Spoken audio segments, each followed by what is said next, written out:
The After the Affair podcast with me, Luke Shillings, is here to help you process, decide, and move forward on purpose following infidelity. Together, we'll explore what's required to rebuild trust not only in yourself, but also with others. Whether you stay or leave, I can help. And no matter what your story, there will be something here for you. Let's go.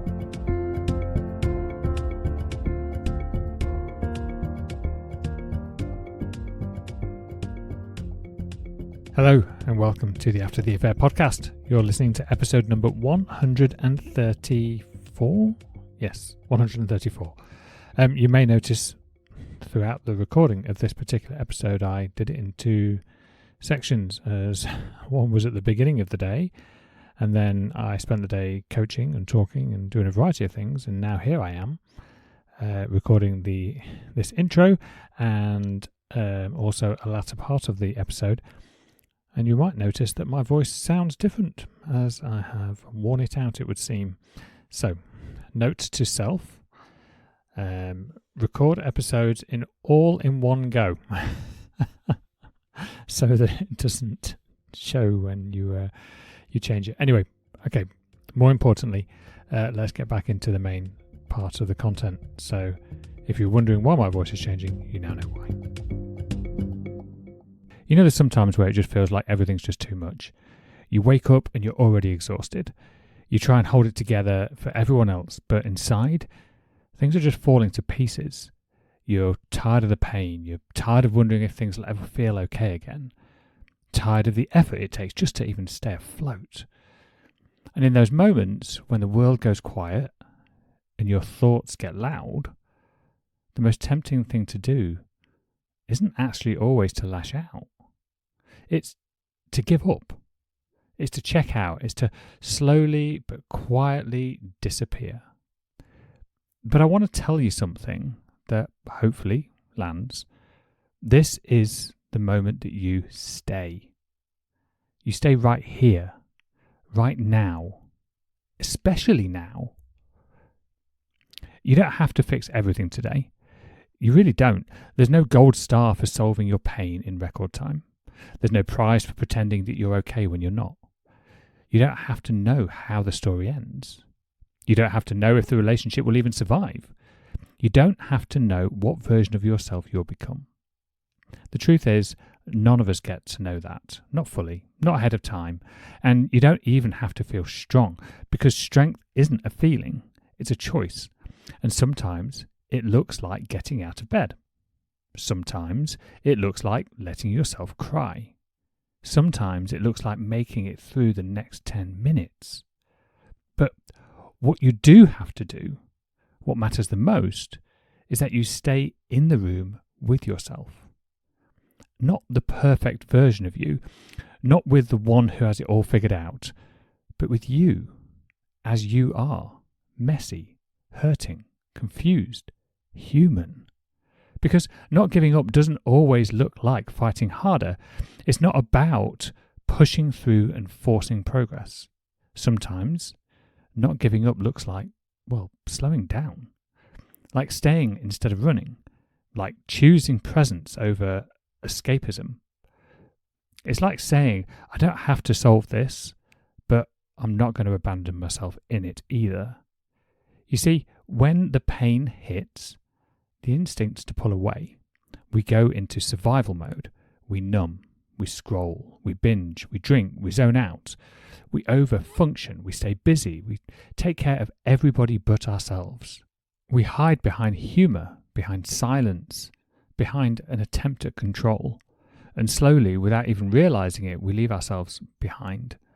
We tell ourselves that this is too much, that I'm just not built for it. What's the point anyway? But those thoughts, they're not the truth. They're just the fear talking. And fear is loud when it's dark. It's pretty damn persuasive too. It'll whisper that you're not enough, that you're wasting your time, that there's no point in trying. But just because it's loud doesn't mean it's right.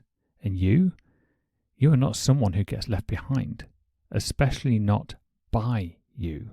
So, if you're still here, listening, breathing, maybe quietly holding on by a thread, then something in you already knows this. There is power in staying, even if it's uncomfortable, even if nothing feels clear, even if you're not sure how to take the next step. Staying doesn't have to be loud. It doesn't have to look brave on the outside. Sometimes staying looks like closing your eyes and placing your hand over your heart and just saying, I'm here.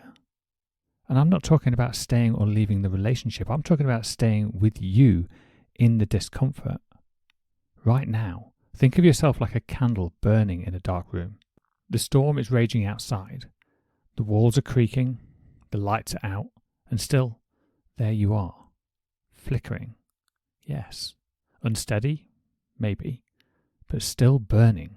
And that light, your presence, your decision to stay in this moment, it matters more than you think. You don't need to turn the storm off. You don't need to rebuild the whole house in one night. You just need to keep that flame alive. Because over time, that quiet flame becomes something stronger. It becomes a signal to your nervous system. We're not going anywhere. We are safe here. We are staying with ourselves no matter what. And that's how trust is built. Not through grand declarations, not through certainty, but through tiny, repeated acts of self-loyalty. You stay, you breathe, you respond, you keep the flame alive. And even if no one else sees it, you will feel it. When I was growing up, I remember having a somewhat challenging relationship with my patients. This would sometimes display itself in forms of anger, momentary aggression, slamming doors, throwing things across the room. I used to see it a lot, particularly if I was engaged in a particular activity that I enjoyed but wasn't achieving what I was hoping to achieve. I played games consoles, and a particular favourite game of mine was the Gran Turismo series. In this game, there were challenges where you had to achieve certain lap times or get from point A to point B in a particular set of conditions within a particular time frame. And depending on how well you did, you were rewarded with a digital bronze, silver or gold medal or trophy. I would do these tasks and fall a little bit short, and after a few attempts my frustration would take over, and it would often result in a PlayStation controller flying across the room, sometimes narrowly missing my sister's head. Sorry, sis. But over time, what I noticed was that even though I felt that frustration and that discomfort, and that often resulted in me lashing out in some way, it never helped. It was during this time that if I felt passionate or I believed that I could do better than I was doing, then I had the ability to keep doing that thing. And eventually I got to a point where every time I fell short of achieving the particular goal or target on the game, I was able to press the pause button, press restart, and go at it again. And I could do this repeatedly for, in sometimes, even hours on end. And I would keep doing it no matter how stressful it got, no matter how close I got to achieving what I was trying to achieve, but ultimately falling short. I was still able to, over time, get to a place where I could maintain my composure, or at the very least, I would increase my capacity to deal with the discomfort. And I think in many ways, ironically, it's interesting how this has then shown up in my adult life in ways for which I can deal with certain levels of discomfort. It was almost as though going through those periods as a child, particularly sort of during my puberty and my adolescence, that it built up a resilience within me. It made me aware how sensitive I was to the discomfort and how easily it could result in me lashing out, which didn't help. And I think that was the real key point. I realised how much it didn't help, and I was able to reface those situations repeatedly anyway. It was really embracing that discomfort, which at the time I didn't really realise what I was creating for myself. I didn't realise I was building this ability to sit with that unpleasant feeling and know that just because it was hard, that wasn't a reason to give up. And I would just go back and do it again. And I would keep doing it until I achieved the thing that I wanted to achieve. And I think this has served me well in both my career, in my professional life, and in some cases even my relationships, where I've not walked away from something just because it's hard. In fact, if I'm truly honest with myself, in more recent years, I am drawn more to the things that create and generate discomfort, because I believe that when I embrace that level of discomfort, it creates opportunities and it puts me in places and positions and situations that I otherwise wouldn't have done. And I expose myself to potential growth that I would have previously cut myself short of. And I refuse to do that anymore. And if I were to try and pass on some moment, some bit of wisdom to you listening to this right now, then it would be that. And maybe that is you right now. Maybe you are the one sitting in that challenging situation. It feels like a wreckage. It feels like you are fighting an overwhelming sense of discomfort, and the temptation is just to want to give up and walk away. It seems impossible to even consider that you're worth rebuilding. It's worth rebuilding. But of course, you are worth rebuilding.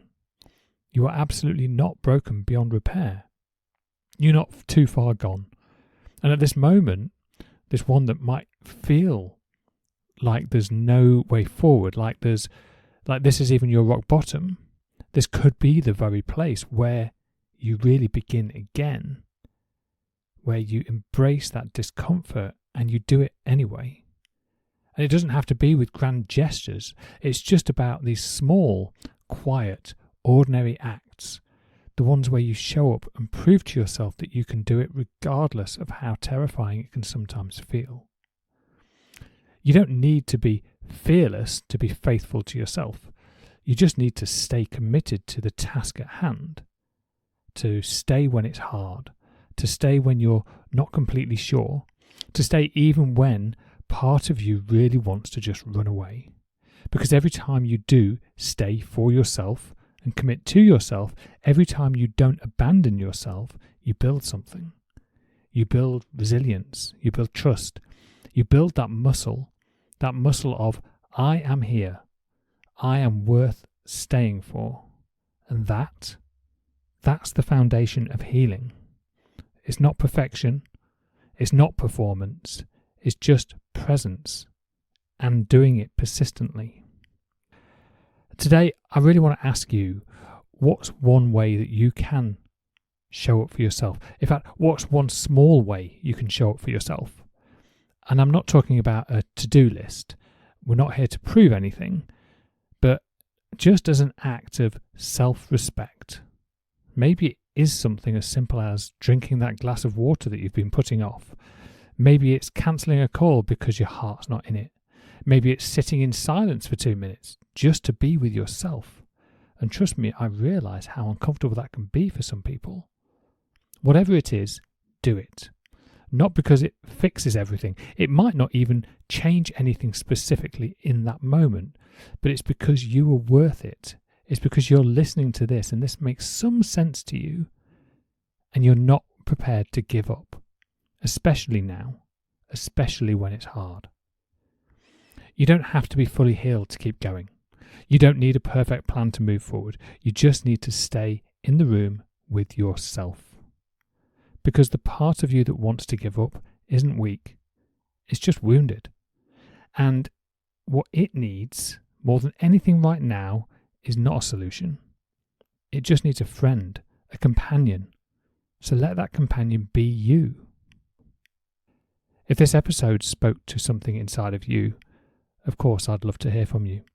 You can connect with me on Instagram at mylifecoachluke, or you can visit my website at lifecoachluke.com, and I'll look forward to speaking to you very soon.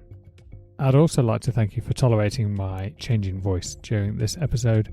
I feel like I've let you behind the scenes a little bit in terms of the production of the After the Affair podcast, but we're all friends here.